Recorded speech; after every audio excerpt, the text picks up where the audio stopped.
क्या आप कभी किसी एक्टिविटी में इतने घुस गए कि आपको टाइम का ध्यान ही नहीं रहा? आप इतने फोकस्ड और एंगेज थे कि आप पूरी तरह से खोए हुए और शांति महसूस कर रहे थे? अगर हाँ, तो आपने फ्लो को एक्सपीरियंस किया है। फ्लो ऑप्टिमल एक्सपीरियंस की एक स्टेट है जहां आप प्रेजेंट मोमेंट में पूरी तरह से डूबे हुए हैं और आप जो कर रहे हैं उसमें पूरी तरह से लीन है। ये एफर्टलेस कंसंट्रेशन की स्टेट है जहां आप चैलेंज महसूस करते हैं लेकिन ओवरवेल्म नहीं होते, और जहां आप इतने फोकस्ड होते हैं कि आप बाकी सभी चीजों का ट्रैक खो देते हैं। हेलो दोस्तों, रीडर बुक्स क्लब में आपका फिर से स्वागत है। आज हम फ्लो बुक के बारे में बात करने जा रहे हैं जिसे ऑथर मिहाली ने लिखा है। अपनी बुक फ्लो में मिहाली ऑप्टिमल एक्सपीरियंस की साइकोलॉजी को एक्सप्लोर करते हैं। वो कहते हैं कि फ्लो हैप्पी और फुलफिलिंग लाइफ की चाबी है। जब हम फ्लो में होते हैं तो हम ना तो केवल ज्यादा खुश होते हैं बल्कि हम ज्यादा प्रोडक्टिव, क्रिएटिव और फ्लेक्सिबल भी होते हैं। इस वीडियो में हम फ्लो के कॉन्सेप्ट को डिटेल में जानेंगे। हम फ्लो पर कुछ रिसर्च शेयर करेंगे और हम आपको अपनी लाइफ में फ्लो कैसे पाएं इसके बारे में कुछ सजेशन देंगे। इसलिए अगर आप फ्लो के बारे में ज्यादा जानने में इंटरेस्ट रखते हैं और कैसे आपको एक खुशहाल और कैसे आप ज्यादा फुलफिलिंग लाइफ जी सकते हैं, अगर आप ये जानना चाहते हैं तो इस वीडियो को एंड तक जरूर देखें। एक डेविड नाम का बिजनेसमैन था जो दिन रात अपने बिजनेस को आगे बढ़ाने के लिए कड़ी मेहनत करता था और उसने अपने बिजनेस में काफी हद तक सक्सेस हासिल कर ली थी। उसके पास वो सब कुछ था जो उसको खुशी दिला सकता था। इसके बावजूद वो अपनी लाइफ से सेटिस्फाइड नहीं था। उसे समझ ही नहीं आ रहा था कि उसकी लाइफ में किस चीज की कमी थी। क्या आप अंदाजा लगा सकते हैं कि उसकी लाइफ में क्या नहीं था जिससे वो अधूरा था?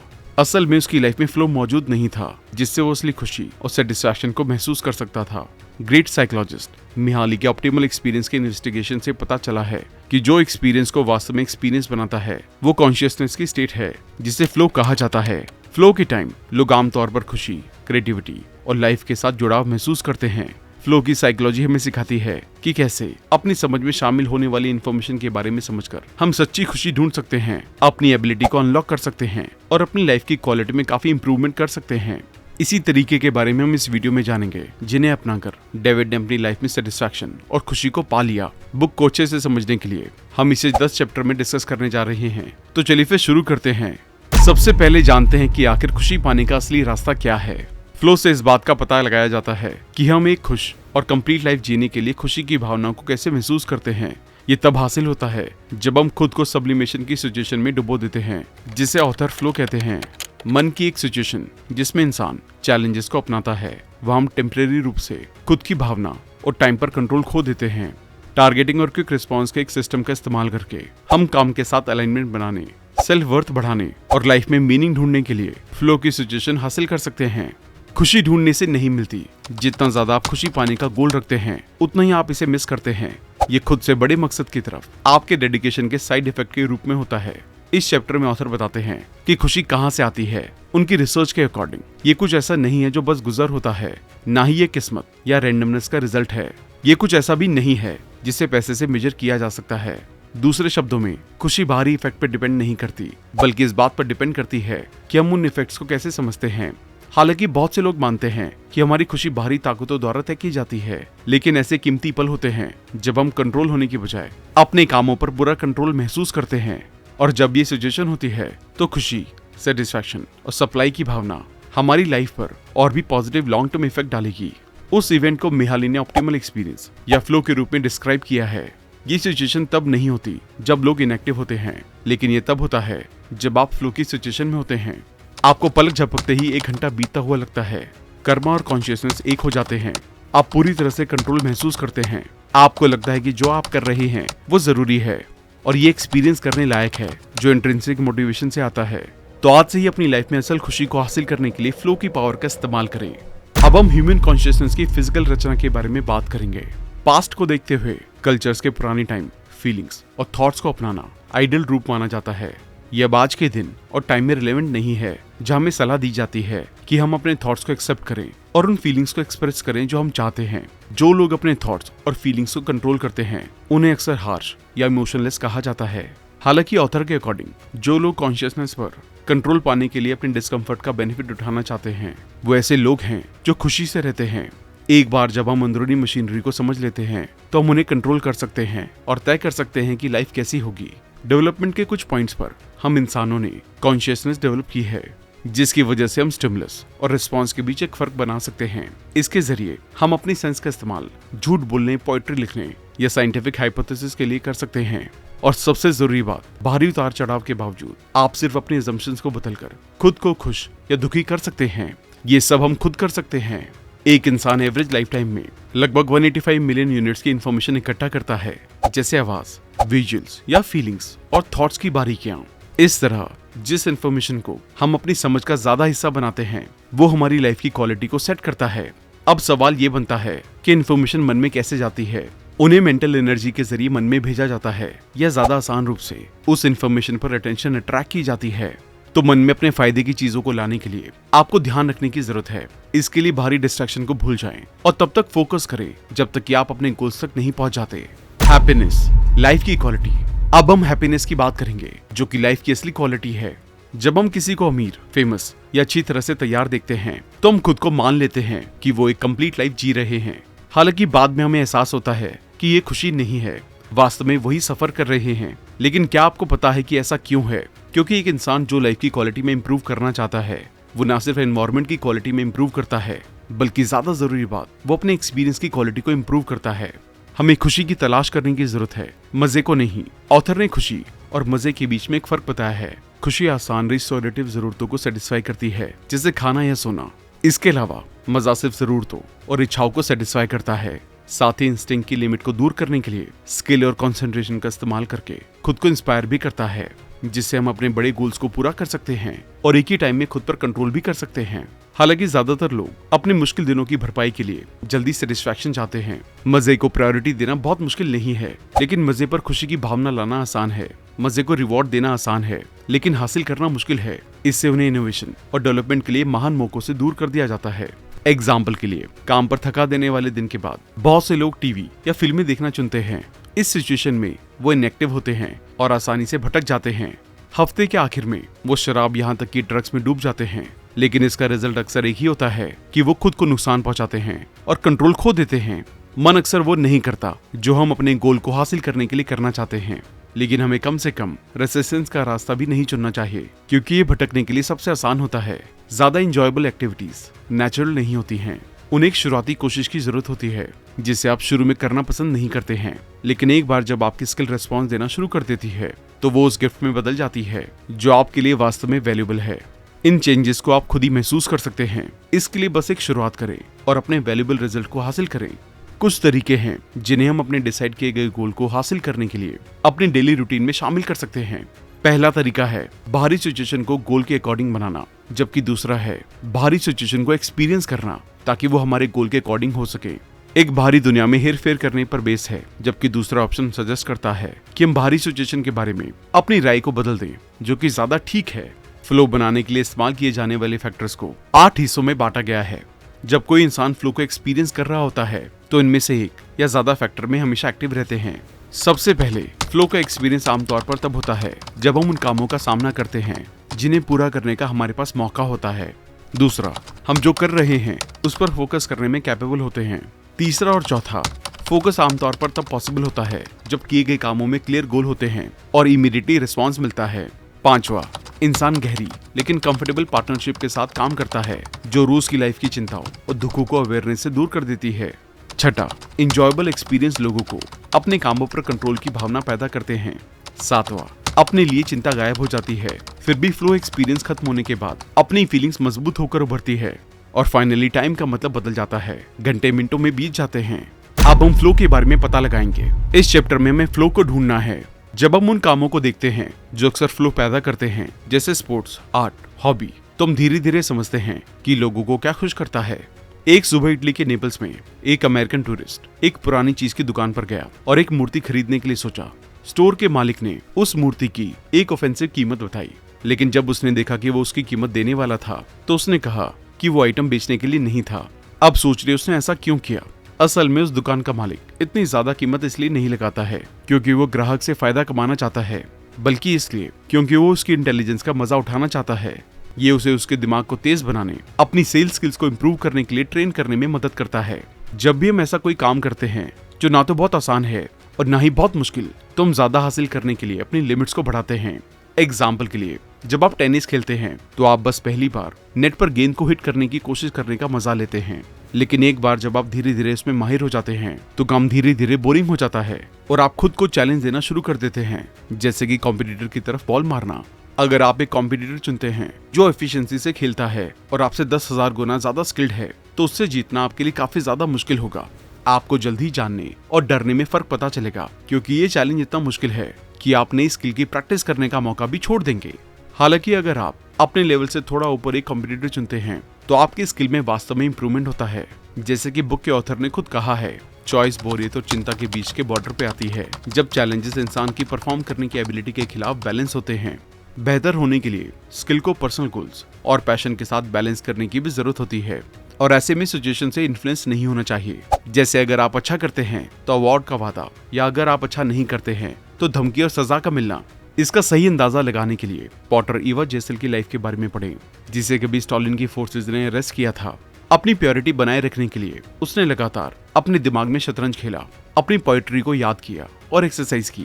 वो इसे बनाए रखती ताकि वो सबसे खराब सिचुएशन में भी अपने स्किल, इमेजिनेशन और टैलेंट को सुधार सके। कंटेम्प्रेरी लाइफ के डर और चिंता को दूर करने के लिए एक इंसान को सोशल एनवायरनमेंट से आजाद होना चाहिए। उस महारत को हासिल करने के लिए अपने खुद के अवार्ड बनाना सीखें, साथ ही भारी सिचुएशन की परवाह किए बिना खुशी और पर्पस ढूंढने की एबिलिटी डेवलप करें। अब ये समझते हैं कि बॉडी में फ्लो कैसे आता है। कोई लाइफ को बेहतर बनाने के लिए पूरी तरह से आर्ट या स्पोर्ट्स पर डिपेंड नहीं रह सकता। दूसरी तरफ हमारी बॉडी में हमेशा एक इनफाइनाइट पोटेंशियल होता है। अगर उस पॉसिबिलिटी को अनदेखा किया जाता है तो बॉडी के काम धीरे धीरे खत्म हो जाएंगे। एग्जाम्पल के लिए, अगर आप प्रैक्टिस नहीं करते हैं तो आपकी बॉडी धीरे धीरे चलती है अजीब तरीके से। आपकी आंखें कम फ्लेक्सिबल हो जाती हैं, आप सिर्फ बोरिंग चीजों को नोटिस करते हैं, आप कान से सिर्फ शोर सुनते हैं और आपका मुंह सिर्फ स्वाद महसूस करता है। इसलिए लाइफ की क्वालिटी में सुधार करने के लिए वास्तव में मन में क्या होता है ये जानना बहुत जरूरी है। साथ ही हर एक इंसान को सेंसरी और फिजिकल स्किल की प्रैक्टिस करने की भी जरूरत होती है।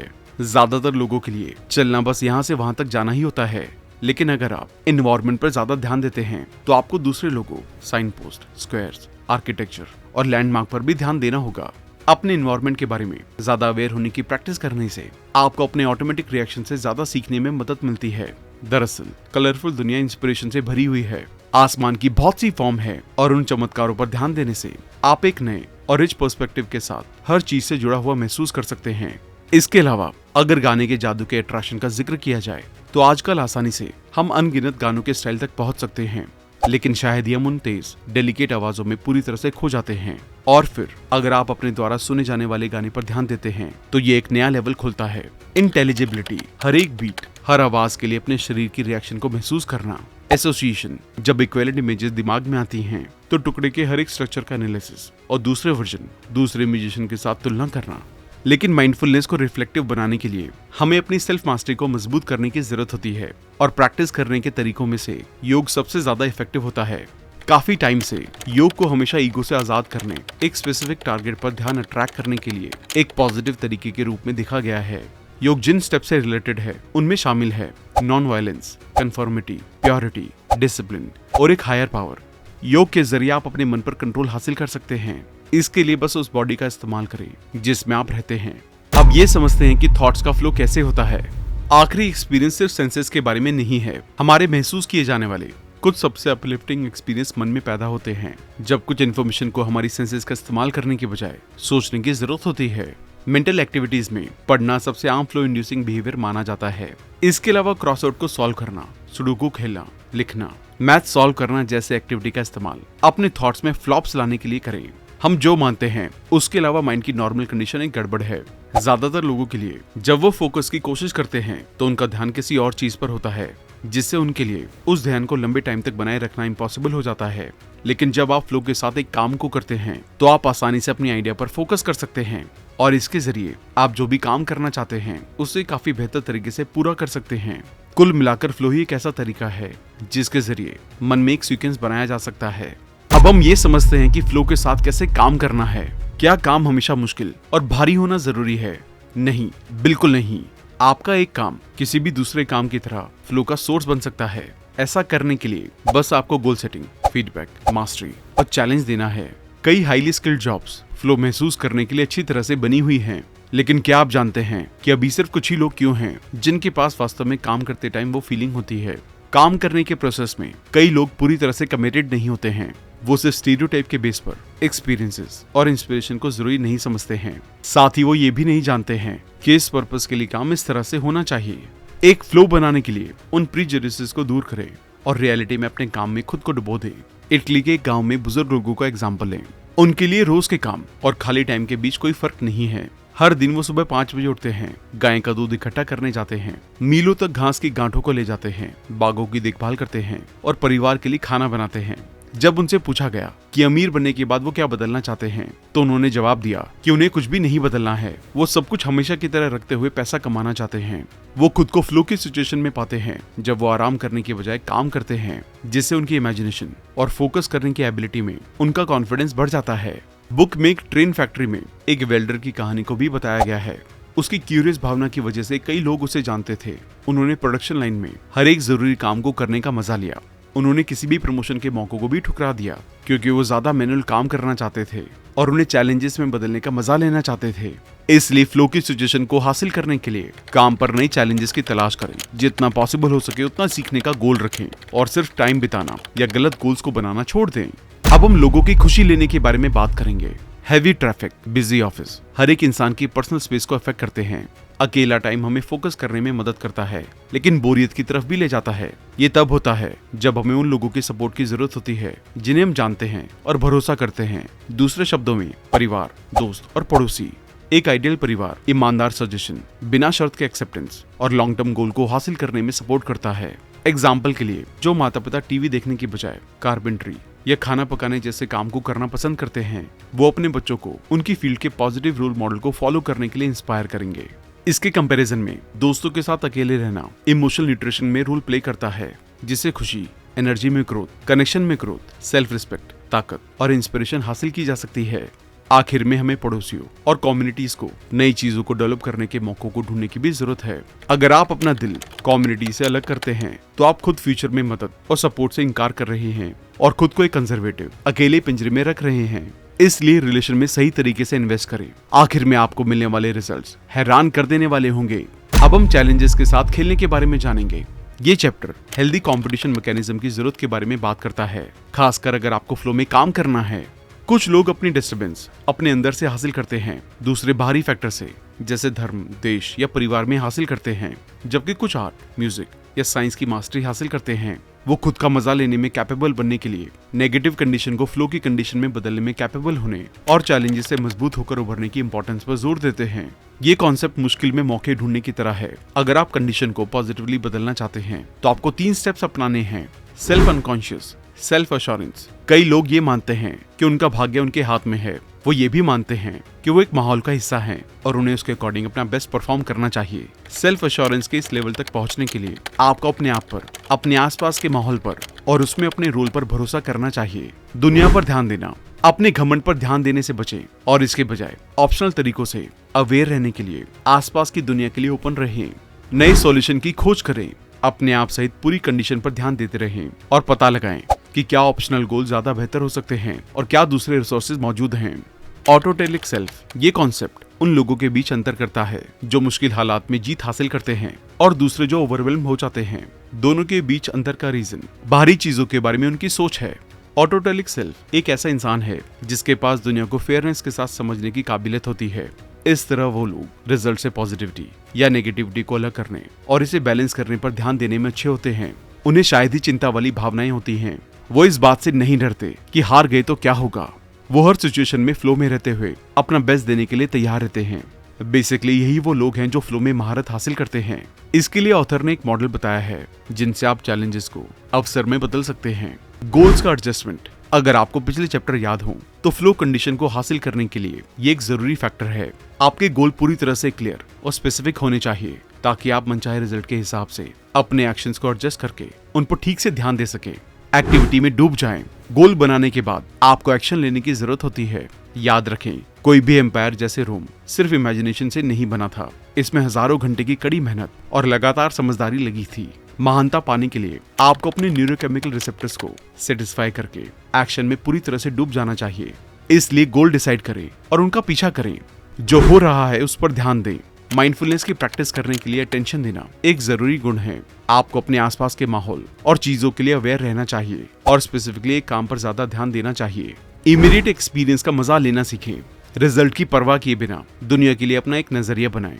ऑटोटेलिक सेल्फ बनने का मतलब है गोल डिसाइड करना, स्किल डेवलप करना, फीडबैक के लिए एक्टिव रहना, उन पर ध्यान देना और गलतियां सुधारते हुए अगली बार बेहतर परफॉर्म करना। इस तरह अपने अंदर ऐसी आदतें डेवलप करें जिनसे आप साइंटिफिक नजरिए के साथ जिद्दी इंसान की तरह लाइफ जिए। इस चैप्टर को समझने के बाद भी आप सोच सकते हैं कि खुशी आसान हो जाती है जब हम अमीर, सुंदर और हेल्दी बन जाते हैं। लेकिन अगर चीजें उस तरह से नहीं होती हैं जैसा आप चाहते हैं, तो किस्मत आपको थोड़ा ट्रेन करना चाहती है। तो क्या होगा?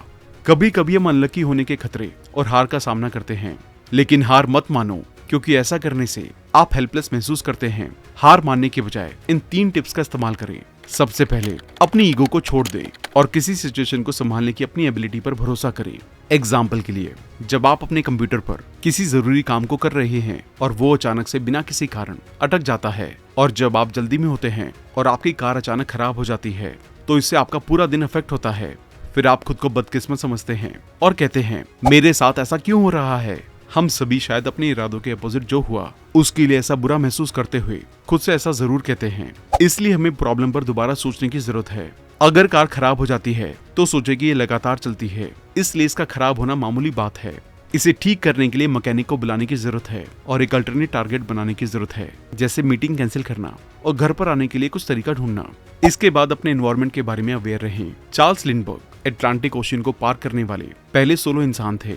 ज्यादातर लोगों के लिए ये खतरे से भरा और डरावना काम है, लेकिन लिंडबर्ग ने डर पर फोकस करने के बजाय वहां पहुंचने की अपनी एबिलिटी पर भरोसा बनाए रखा, जिसकी वजह से वो कामयाब रहे। माइंडफुलनेस के जरिए से लिंडबर्ग हिस्टोरिकल उड़ान भरने के लिए डर को दूर कर पाए। ठीक ऐसे ही डर पर फोकस करने के बजाय अपने काम पर ध्यान दें और आप भी वो कर सकते हैं जो करना आपको रिस्की लगता है। तीसरा, चैलेंजेस का सामना करने के बजाय नए सॉल्यूशन का पता लगाएं। एग्जाम्पल के लिए, मिस्टर ए के पास सिर्फ एक प्रमोशन का मौका है, लेकिन इसके लिए उन्हें उन लोगों के साथ कंपटीशन करना है जो बॉस के काफी करीब हैं। यहाँ उनके पास 3 ऑप्शन है। बॉस को कन्विंस करने का कोई तरीका ढूंढे ताकि बॉस काबिलियत के बेस पर सिलेक्शन करे, या नौकरी बदले, मतलब किसी दूसरी कंपनी में जाएं जो उन्हें ज्यादा डेवलपमेंट के मौके दे सकती है, या अपना खुद का बिजनेस शुरू करे और अपने प्रोजेक्ट्स पर काम करने में टाइम बिताएं। अब सोचिए, अगर आप उनकी जगह पर होते तो क्या करते? आपका जवाब जो भी हो, बस अपने काम पर फोकस बनाए रखें और चैलेंजेस का सामना करने से कभी भी ना डरे। अब हम लाइफ के असली मीनिंग के बारे में बात करेंगे। यह आखिरी चैप्टर है जिसमें बताया गया है कि लोग एक्सपीरियंस को एक मीनिंगफुल तस्वीर में कैसे सिंथेसाइज करते हैं। जीने का कारण ढूंढने के लिए हमें एक गोल की जरूरत होती है। रिजल्ट इतना जरूरी नहीं है, जरूरी बात यह है कि आप खुद को चैलेंज देते हैं। जब आप एक गोल डिसाइड करते हैं तो पूरी डिटर्मिनेशन और विल पावर के साथ काम करें और आखिर में गोल्स और इच्छा के बीच बैलेंस बनाए रखें। इसका बुक में एक एग्जाम्पल दिया गया है। मैल्कम एक्स गरीबी और नशीली दवाओं की लत से बड़ा हुआ और उसे जेल भेज दिया गया। यहाँ पढ़ने और सोचने ने उसे एक सोशल वर्कर बनने के लिए इंस्पायर किया, जो लोगों के हक के लिए लड़ता है और उनकी लाइफ की क्वालिटी में सुधार करता है। अब एक ऐसी दुनिया को इमेजिन करें जहाँ हमारे पास कोई स्पेसिफिक टारगेट, कोई इच्छा नहीं है। तो क्या हम जानलेवा बीमारी से लड़ सकते हैं, मास्टरपीस को बना सकते हैं, या चांद पर चल सकते हैं? नहीं ना, ये सब बिना किसी पर्पस करना पॉसिबल नहीं हो सकता। लाइफ का सही मीनिंग जानने के लिए सबसे पहले एक ऐसा गोल डिसाइड करें जो आपको चैलेंज दे। फिर उस गोल को हासिल करने की पूरी कोशिश करें, और जब आप उस गोल को हासिल कर लेते हैं तो लाइफ के मीनिंग और असल खुशी को आप बहुत ही आसानी से हासिल कर लेंगे। सही मायने में यही लाइफ को फ्लो में लाएगा। तो दोस्तों, आइए सीखे हुए लेसन को एक बार वापस से दोहरा लेते हैं। असली खुशी को हासिल करने के लिए फ्लो की पावर का इस्तेमाल करें। ध्यान रखें आप किन चीजों को अपनी समझ का हिस्सा बना रहे हैं। असली खुशी हासिल करने के लिए उन चीजों को करने की शुरुआत करें जिसे आप शुरुआत में करना पसंद नहीं करते हैं। अपनी लाइफ से डर और चिंता को दूर करने के लिए अपने खुद के अवार्ड बनाना सीखें। साथ ही भारी सिचुएशन की परवाह किए बिना खुशी और पर्पस ढूंढने की एबिलिटी डेवलप करें। अपनी लाइफ की हायर पावर को महसूस करने के लिए योगा करें। अपने थॉट्स में फ्लो लाने के लिए पढ़ना शुरू करें। फ्लो की सिचुएशन हासिल करने के लिए काम पर नई चैलेंजेस की तलाश करें। जितना पॉसिबल हो उतना सीखने का गोल रखें और सिर्फ टाइम बिताना या गलत गोल्स बनाना छोड़ दें। रिलेशन में सही तरीके से इन्वेस्ट करें। आखिर में आपको मिलने वाले रिजल्ट्स हैरान कर देने वाले होंगे। अपने काम पर फोकस बनाए रखें और लाइफ में आगे बढ़ें और चैलेंजेस का सामना करने से कभी ना डरे। एक गोल डिसाइड करने से अपनी लाइफ का मीनिंग ढूंढने की शुरुआत करें। थैंक यू दोस्तों, इस बुक से हमने अपनी लाइफ में फ्लो हासिल करने के बारे में जाना। जब आप अपनी लाइफ में फ्लो हासिल कर लेते हैं तो आप लाइफ में असल खुशी को भी हासिल कर सकते हैं। तो अगर आप भी अपनी लाइफ में असल खुशी को हासिल करना चाहते हैं तो बुक में बताए गए सभी तरीकों का अपनी लाइफ में इस्तेमाल जरूर करें। हमें उम्मीद है कि आपने इस किताब को अच्छे से समझ लिया होगा और अपनी लाइफ में असल खुशी को हासिल करने के लिए आप बुक में बताई गई जरूरी बातों का इस्तेमाल जरूर करेंगे। Thank you so much. और अब स्क्रीन पर है आपके लिए बहुत ही अमेजिंग बुक वीडियो। जल्दी मिलते हैं और भी बेहतरीन वीडियो के साथ। Thank you so much.